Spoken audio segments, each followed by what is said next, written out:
إن الله وملائكته يصلون على النبي يا أيها الذين آمنوا صلوا عليه وسلموا تسليما. السلام عليكم ورحمة الله وبركاته. أهلا وسهلا بكم. عندنا حلقة جديدة، مغامرة جديدة. المرة دي مش على الدراجة لكن جري. عندنا مغامرة المرة دي يعني استثنائية. برنامج باش نعمله إن شاء الله بإذن الله 100 كيلومتر جري. كوني في حواز المدينة نهار السبت 11/10/2025. بالنسبة للناس اللي يعرفوا الالترا ميراج، احنا باش نعملوا ان شاء الله يعني الالترا ميراج فيرتوال الالترا ميراج. باش نحاولوا نقلدوا تقريبا الظروف تاع السباق ونعملوا حاجة مشابهة. الناس اللي ما يعرفوش، الالترا ميراج هو سباق في تونس في الصحراء مسافة 100 كيلومتر. باش نحاولوا نعملوه ان شاء الله في المدينة المنورة. السباق باش يكون طبعا وحدي، يعني ما فماش لا تنظيم ولا حتى شيء، يعني مغامرة فردية بإذن الله. إن شاء الله ربي معانا، ونتقابلوا إن شاء الله بعد شوية. عندنا برنامج تحضير مش حاجة كبيرة لكن فما تحضير باش نعملوا في الميدان تاع الكورس السباق إن شاء الله باش يكون من نقطة الانطلاق هذيك اللي هي المسجد اللي قلنا عليه. ثلاثة دورات كبار، كل دورة كل لفة مختلفة على الأخرى، يعني نرجع لنفس النقطة لكن وقت اللي نمشوا نعملوا دورة جديدة تكون مختلفة. الدورة الأولى اللي عندنا دورة فيها 37 كيلومتر.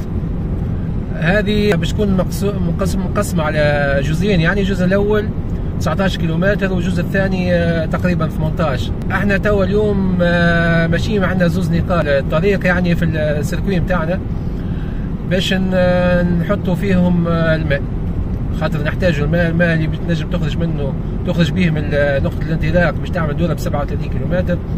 بتهز معاك لترين ماء ما يكفيش يعني، فنحتاجوا باش نحطوا في نص الطريق الأول الدورة الأولى. باش نحطوا الماء، نخبيوا الماء في بلاصة ان شاء الله كي نوصلوا نلقاو موجود، ومن بعد نكملوا بقية الدورة. كيف الدورة الثانية طولها 30 كيلومتر. باش نحطوا الماء كيف في نص ثنية، خاصة الدورة الثانية باش تكون وسط النهار وباش تكون الدنيا سخونة شوي باش نجموا نعبيوا الماء في الطريق. الدورة الثالثة باش تكون يعني 35 كيلومتر تقريبا ولا 33 ولا حاجة هكا، لكن حاجة باهية الدورة الثالثة باش تعدى على مناطق نجموا نلقاو فيها الماء، دونك مش نحطوا فيها موجود بإذن الله الماء. فما ما سبيل، يعني برشا ناس حاطين الماء في الثنية نجم تشرب نجم تعبي، موجود أكثر من نقطة، ولذا بإذن الله نلقاه يعني. فهمت؟ الطريق السيركوي يعني هو في 90% منه خلينا نقولوا ترابي، ما فيش رمل لكن فيه نوع من الحجارة الصغيرة اللي أحيانا تغرق معنا شوية وتدخل في الساقين وكل. ما عنديش هذا الجات اللي هو الحماية بتاع الحذاء على انه يدخل له الرمل والحاجات. نعمل بالموجود ان شاء الله. وكما قلنا طريق ترابي لكن وفيه بارتيات يعني بيست. طيب وصلنا تقريبا لنهاية الطريق هذا، يعني طريق سريع هذا وفاء، وبشوية عندنا طريق فرعي نهاية الطريق السريع كما تشوفوا. وبعد يعني تقريبا 5 كيلومتر تقريبا نوصلوا لنقطة انطلاق السباق يعني. طيب انتبه، يمين يسار، عندنا الكاميون. الله يهديك الله يهديك الله يهديك، لا حول ولا قوة الا بالله. كما بعتلوش سبحان الله واحدة، هي قالت لو تفتح عمل الشيطان، قال الرسول صلى الله عليه وسلم وإن أصابك شيء فلا تقل لو أني فعلت كان كذا وكذا، ولكن قل قدر الله وما شاء فعل. يعني كتقول لو كان عملت هكا ولو كان عملت هكا، هذا يدخل في عمل الشيطان ويدخل في رفض القدر والاشياء هذه. فقدر الله وكهو، قدر الله خير وكهو. تقريبا دخلنا للمنطقة اللي باش نعملوا فيها سباق ان شاء الله.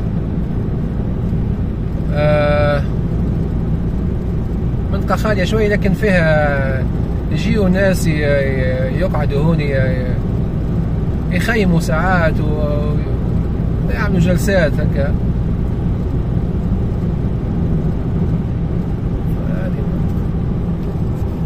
عندنا جبال هون هكا.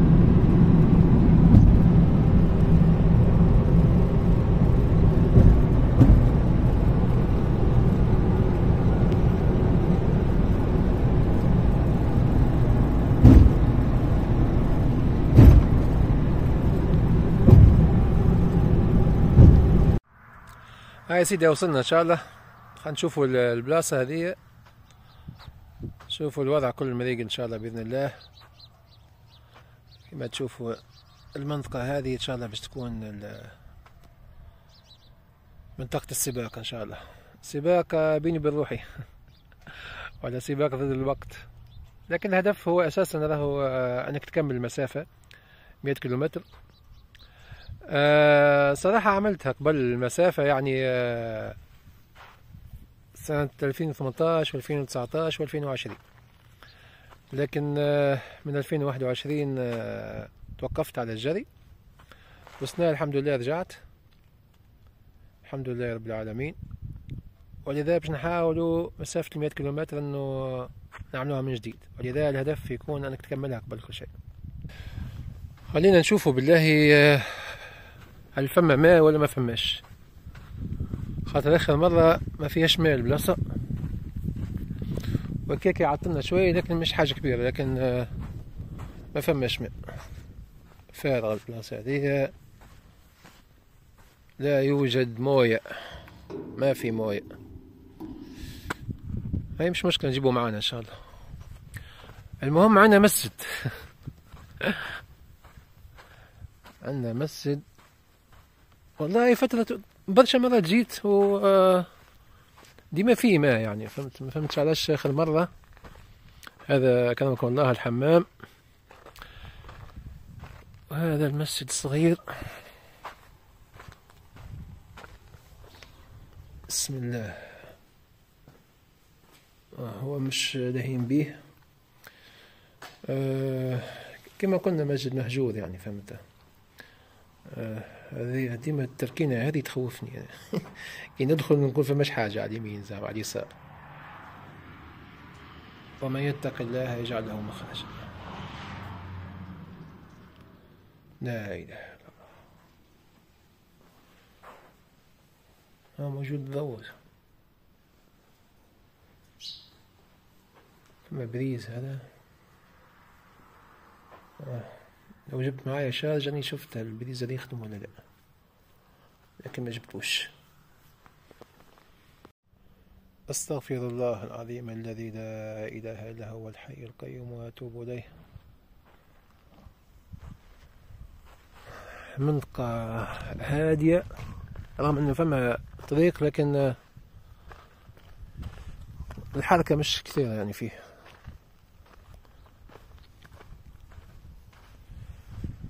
ولذا احنا ان شاء الله باذن الله غدوة شنو باش يصير. انا صراحة قسمت السيركوي دو فاسون بطريقة ان الوقت يكون الدنيا ظلمة الصباح وفي الليل، خاطر السباق مفروض يبدأ الصباح بكري الفجر ويوفى في الليل. ولذا قسمت الجزء اللي فيه ظلمة معناتها، خاطر تشوف الدنيا لا ضوء ولا شيء، فهمت.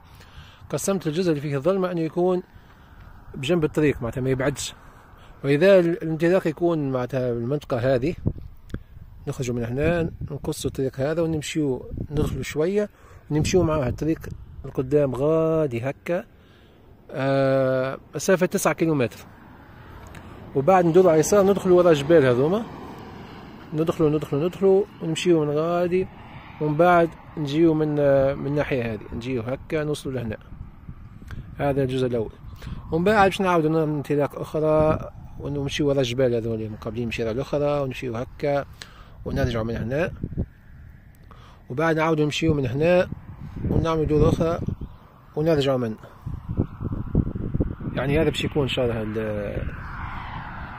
التقسيم تاع 100 كيلومتر هذوما إن شاء الله بإذن الله. هاي نمشي ان شاء الله نحطوا الماء عن الماء الاول باش نحطوه في الكيلومتر 19 والماء الثاني في الكيلومتر 52 وطبيعة عندنا البلاصة هذه بليتو عندنا نقطة الانطلاق هذه فيها الماء باش نعبيه في الاول، وفيها الماء معناتها باش يكون في الكهرباء ان شاء الله. الماء يكون في السيارة وقت اللي نرجعوا في 35 نعبيو، ومن بعد كي نمشيو في 52 كيف نعبيو بالماء باش نحطوه مشيرة الاخرى، ومن بعد نرجعوا 66. كل مرة معناتها فما رجوع للسيارة، كل مرة نعبيو منها الماء. وكما قلنا النقطتين تاع 19 و 52 باش يكون الماء موجود حاضر ان شاء الله باذن الله. ان شاء الله ما ياخذوا حد، ما يخليناش في مشكلة، وربي يقدر الخير. يا سيدي نمشيو ان شاء الله نحط الماء باذن الله.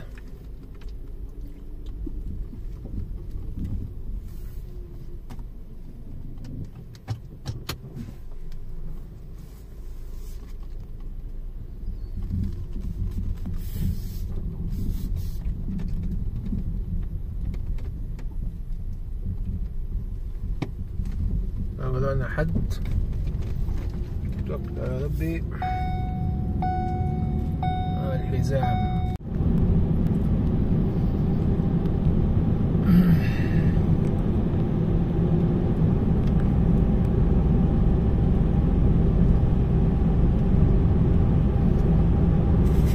عندنا مسافة 9 كيلومتر من نقطة الانطلاق لين باش نخرجوا من كياس. هذا اللي احنا باش نمشيوها في الانطلاق في المنطقة هذه، يعني موازي لكياس على 500 متر قدام تقريبا يعني.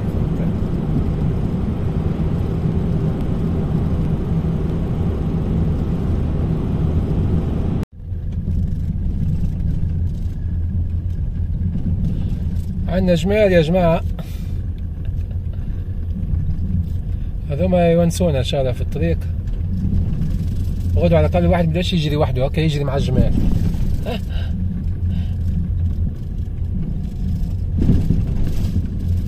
ان شاء الله ما يتفجعش الجمل.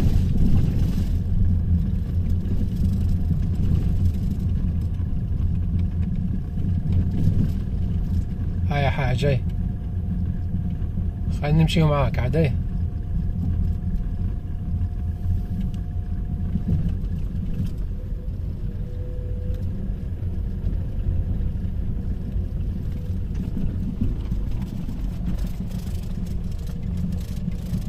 ما شاء الله ما شاء الله تبارك الله.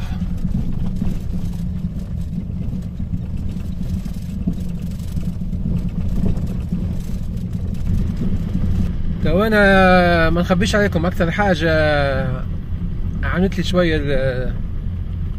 شويه الضغط، شويه خوف، اللي هو موضوع اول ما جيت السعوديه وما جيت المدينه ما كانش عندي عليه فكره يعني، وبعد سمعت به بديت نخاف يعني. كنت عادي نمشي عادي نسرح في الطبيعه. عملت 50 كيلومتر مشي عملتهم في المنطقه هذه وعادي مش هممني يعني. اكثر حاجه اخاف منها كلاب،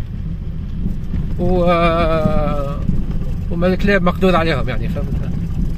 المشكله اللي سمعت اللي فما ذيوبه في اللي هو يسموه الذئب العربي. المنطقه الجزيره العربيه فيها ذيوبه،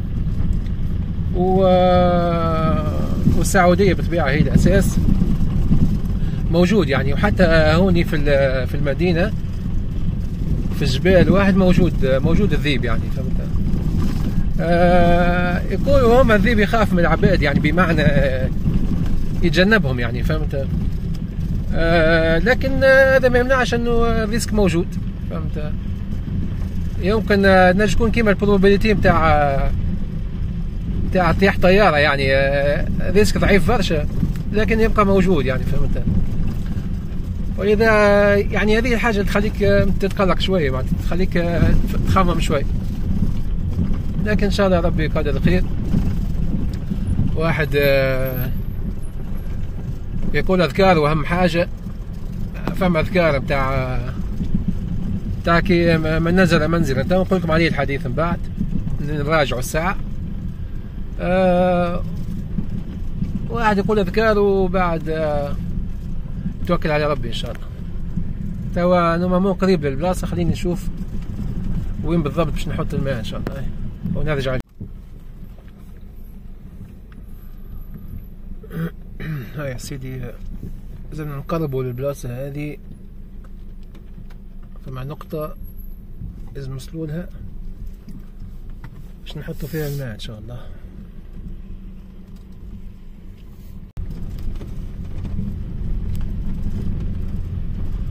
وفما بيست وانا مش عارف بدين ماشي كيفاش دخلت لها الله اعلم، لكن هو فما بيست موجود.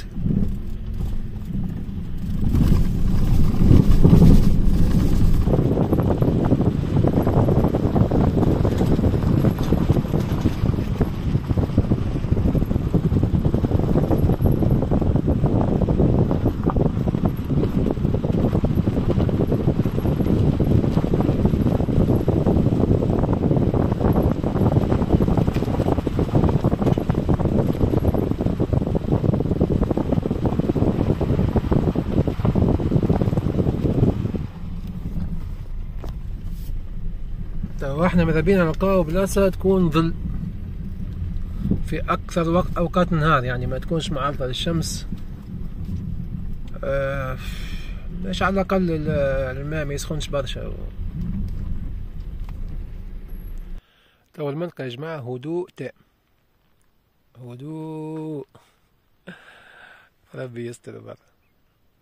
الله تصير لك حاجة هوني ما يسمع بيك حد.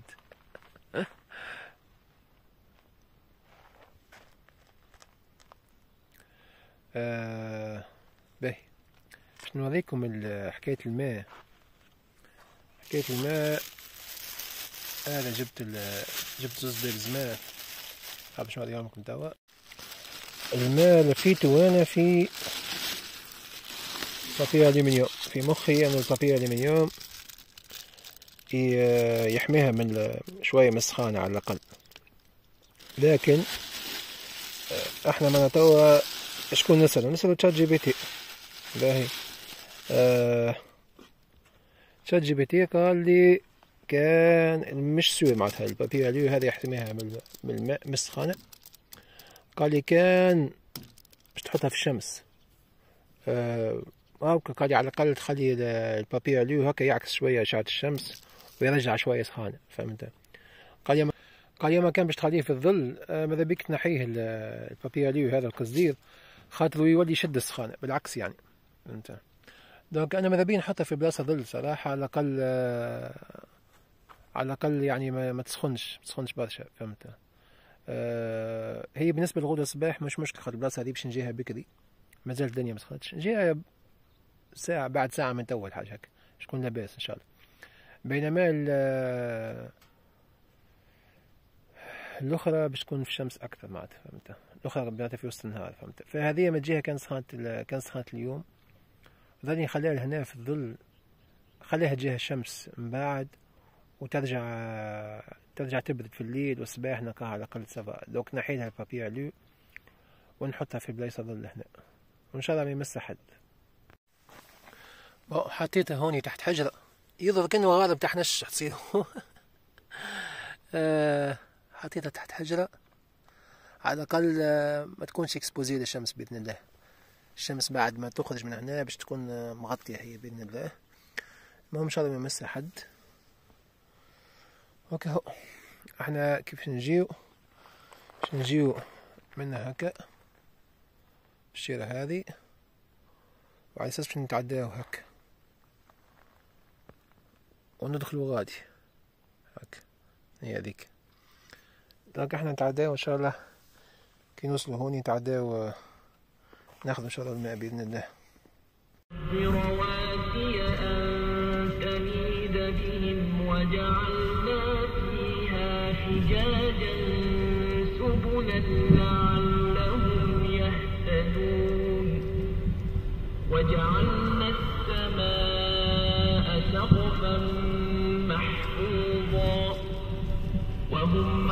آياتها معرضون وهو الذي خلق الليل والنهار والشمس والقمر كل في فلك يسبحون وما جعلنا لبشر من قبلك الخلد أفإن مت فهم الخالدون كل نفس ذائقة الموت ونبلوكم بالشر والخير فتنة وإلينا ترجعون. يا سيدي كملنا البارتي الأولى. ترى باش نمشوا من الناحية الأخرى، باش نمشوا للكيلومتر 52. نفس الحكاية، رجعنا لنفس التقاطع هذا في الطريق كيف لهنا ما فماش أسفلت. نمشيو لقدام توا تقريبا والله مش عارف، يمكن 6-7 كيلومتر، وباش نحطوا الماء في المنطقة الثانية إن شاء الله. في نفسك ما الله مبديه وتخشى الناس والله أحق أن تخشاه فلما قضى زيد منها وطرا زوجناكها لكي لا يكون على المؤمنين حرج في أزواج أدعيائهم إذا قضوا منهن وطرا وكان أمر الله مفعولا. يا جماعة شوفوا الدنيا لهنا ما شاء الله،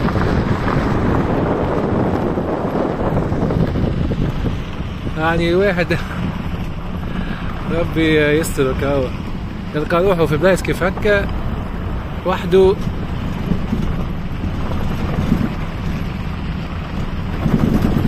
يعني تخوف شوي الصراحة. هي ما تخوفش يعني بمعنى خطر، لكن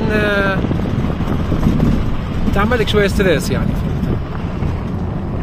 يعني وصلنا للبلاصة الثانية بالرسمي. البلاصة الثانية صحراء يعني، خلاو كفار وفماش لا ظل لا حد شيء. نحيت كمام الالومنيوم هذا، نحيته باش نوريكم كيت فازة يعني. فما بقية متاع بنك ولا شنو مطيش كسر. في زاوية اللي هي مفروض تكون زاوية هذه مقابلة للشمال بحيث ما تقابلهاش الشمس، يعني وقت تدور ذاك الشمس يعني يمكن يوصلها شوي، اللي هي هذه عاش كنشوفوا فيها البنك هذا. الشمس توا الصباح الشمس هكا، دونك بإذن الله تغرب هكا تطيح لوطا يعني، فهمت؟ الفاصون تولي هذه مش ظاهرة. اش عملت؟ جيت حطيتها باش نوريكم. جيت حطيتها هكا هنا، حطيتهم غادي وجبت شوية قماش وشنو مطيش هذا، حطيته هكا يظهر من بعيد هكا كي تشوف يظهر البنك مريق، المفروض ما يدور به حد، واصلا هي البلاصة متعدى منها حد يتفرج يعني. لكن يعني ساعات يخرجوا، ساعات يتحركوا، ساعات يمشي ويجوا العباد، فينجم يبربشوا كيك. واحد يهزوا له دبوزة الماء معناتها مشكلة، فهمت؟ لكن إن شاء الله لبس. هذه بإذن الله السميع العليم غدوة إن شاء الله كي نوصل هون إن شاء الله بإذن الله تكون 52 كيلومتر. يبقى لي نمشي الشيرة المقابلة هذيك تشوف فيها، نمشي حكاية 5 كيلومتر ثانيين باش نخرج على بلاصة يعني طريق هو، فهمت؟ يعني باش نقعد نمشي على التراب، لكن على الأقل قريب للواحد. هذه من أكثر البلايص اللي هي، والبلاصة الأولى متاع الصباح وين حاطين الماء المرة الأولى، من أكثر البلايص اللي هي يعني منعزلة. سينو بإذن الله معناتها كان عملنا الدورة الأولى والدورة الثانية يولي لاباس. معناتها الدورة الثالثة باش تكون قريبة وفيها بارتي على الطريق، فبإذن الله لاباس إن شاء الله. السلام عليكم يا جماعة. فما شجرات هوني، فما 4 شجرات. هذا بعيد كيلومتر واحد على يعني هذا كيلومتر 53 بعيد على وين حطيت الماء. يمكن نولي نتعدى غادي جوست نعبي الماء ونرتاح هوني. معناتها ما نعكفش غادي جوست ناخذ الماء. الشجرات هذوما مش خايبين. هو باش يكون وقت الظهر ان شاء الله كي نوصل هوني، دوك نجم ناخذ الماء من غادي ونجي هوني نرتاح شويه. المفروض نصلي الظهر هوني نجم، وبعد نكمل على الاقل ترتاح شويه، خاطر البلاصه الاخرى ما فيهاش حتى شيء. معناتها شمس على طول. كنت وصلت يعني بعد 15 كيلومتر في الشمس، وما فما حتى شجره ولا حتى حيط ولا حكايه نجم تضلل تحت. دوك ناخذ الماء ونكمل كيلومتر ان شاء الله باذن الله. هسه كونت روان نجي لهنا نرتاح في البلاصه هذه ان شاء الله. السلام عليكم ورحمه الله وبركاته. اهلا وسهلا. الحمد لله شدينا ثنيه في اتجاه نقطه الانطلاق ان شاء الله. مازال تقريبا نص ساعه لاذان الفجر ولا اقل شويه. ان شاء الله نوصلوا غادي وقت الاذان. نحضر رواحنا نصلي صلاتنا ونتوكل على ربي ان شاء الله باذن الله. الانطلاق المفروض يكون الساعة 5:30 يوم السبت 11 أكتوبر 11/10/2025. ان شاء الله حاضرين وباذن الله مروحة ان شاء الله. نتقابلوا غادي في نقطة الانطلاق. السلام عليكم ورحمة الله وبركاته. يا اخوي وصلنا بالضبط في الوقت ان شاء الله الحمد لله. هذه البلاصة يعني على الاقل فما شوية ونسة، فما شوية ناس في بعض البلايص موجودة. به نحضر روحنا ان شاء الله نصلي صلاتنا ونتوكل على ربي باذن الله. يا سيدي حاضرين ان شاء الله باذن الله باش نتوكلوا على ربي. كملوا وقت الحكاية في ثنية والسلام عليكم.